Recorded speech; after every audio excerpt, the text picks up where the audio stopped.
Air. All we really know, only air tells us so. Air can be still and so quiet, but when it wants, it can stir a riot.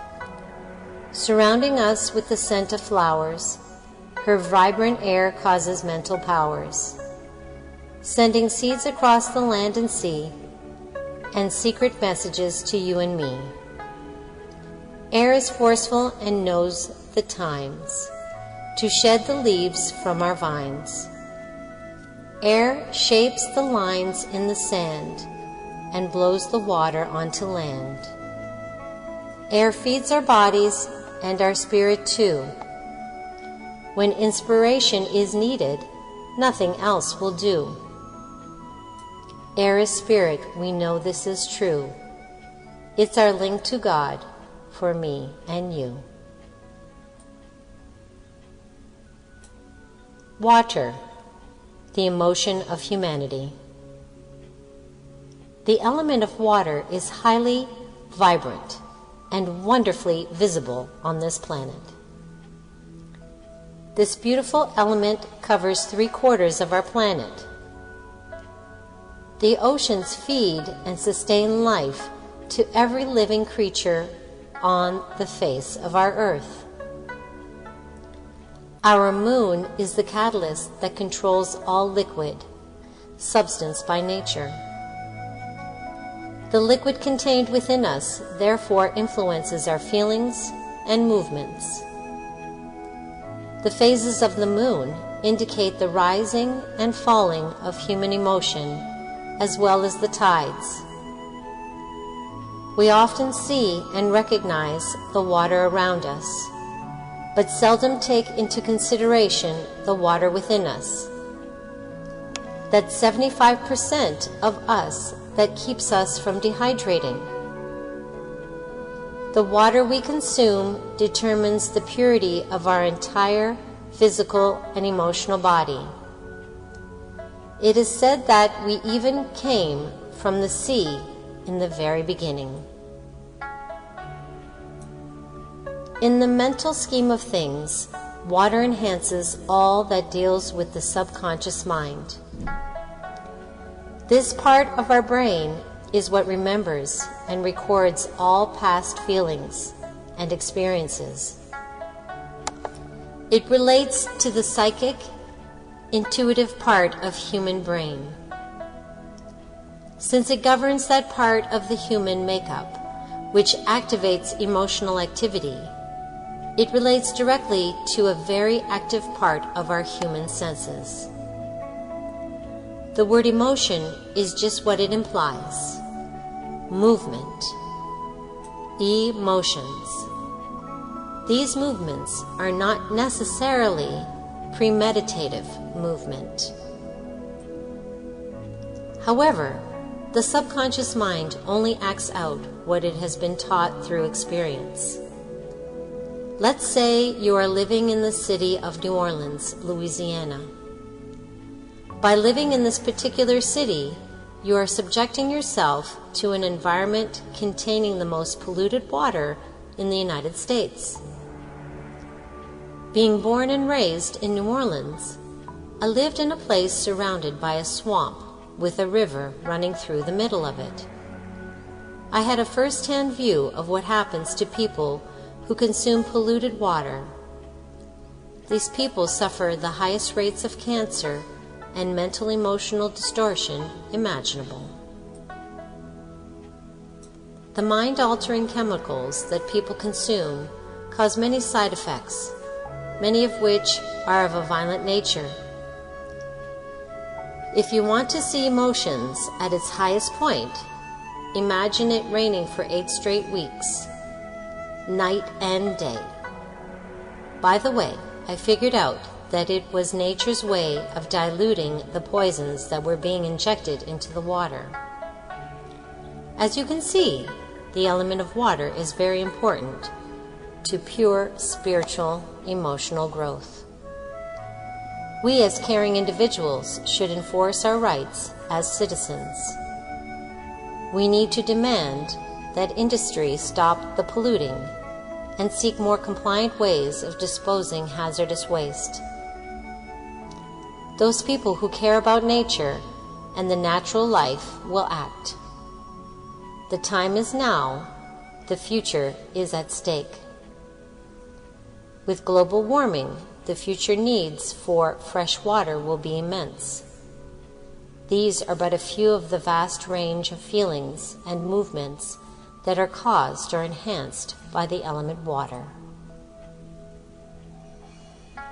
By now, I hope you see the importance of the ozone layer, the quality and benefits of fresh air, the need to conserve our life-sustaining earth, and clean water to live a productive emotional life.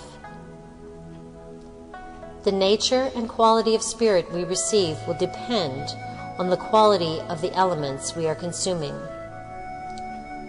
As I said before, this time it's up to us. The time is now. The future is now. Words describing the element water. Emotional, feelings, movement, subconscious mind, maternal instinct, refreshing, sensitivity, psychic, intuitive, motivating, unpredictable, feminine, sensual, receptive, reproductive, cleansing, imaginative, childbirth. As you can see, water is a powerful motivator of humanity.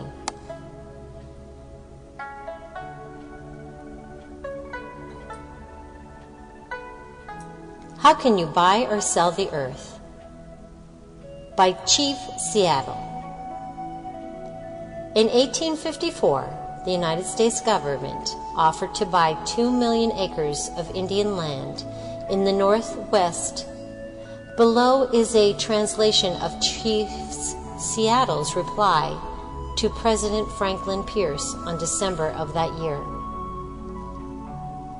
It has been described as the most beautiful and prophetic statement on the environment ever made.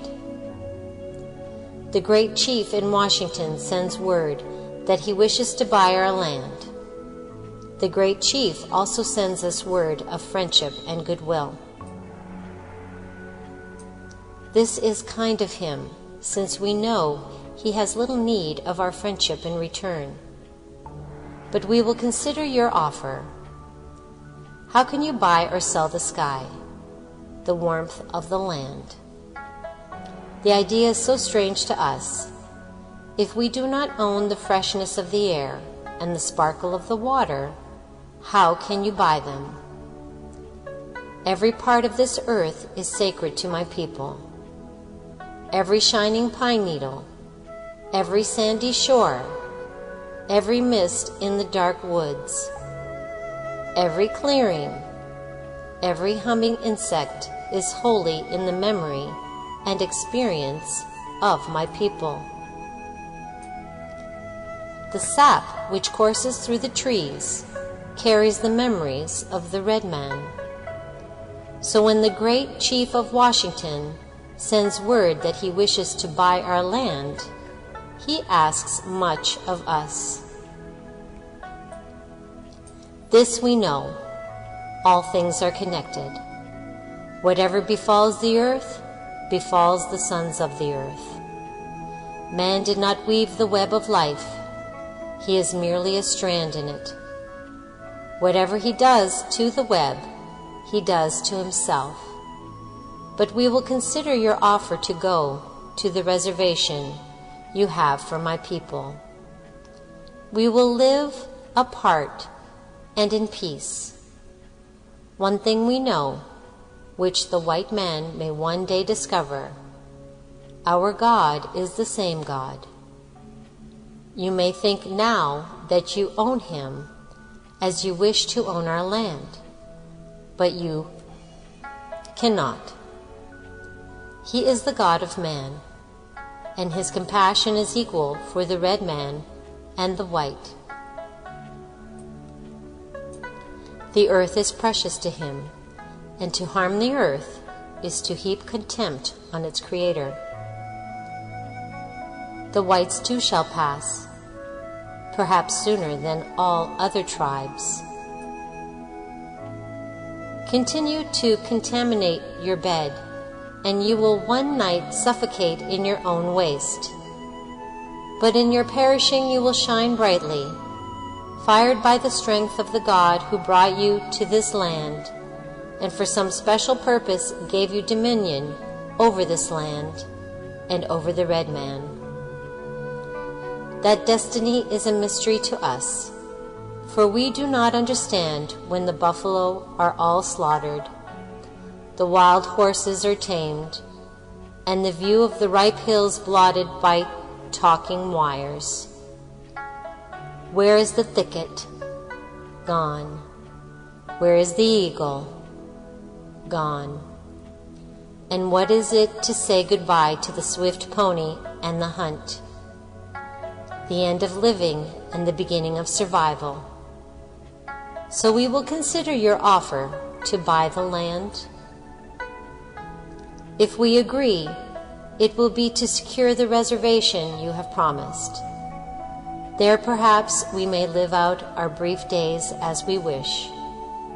When the last red man has vanished from the earth, and his memory is only the shadow of a cloud moving across the prairie, these shores and forests will still hold the spirits of my people, for they love this earth as a newborn loves its mother's heartbeat.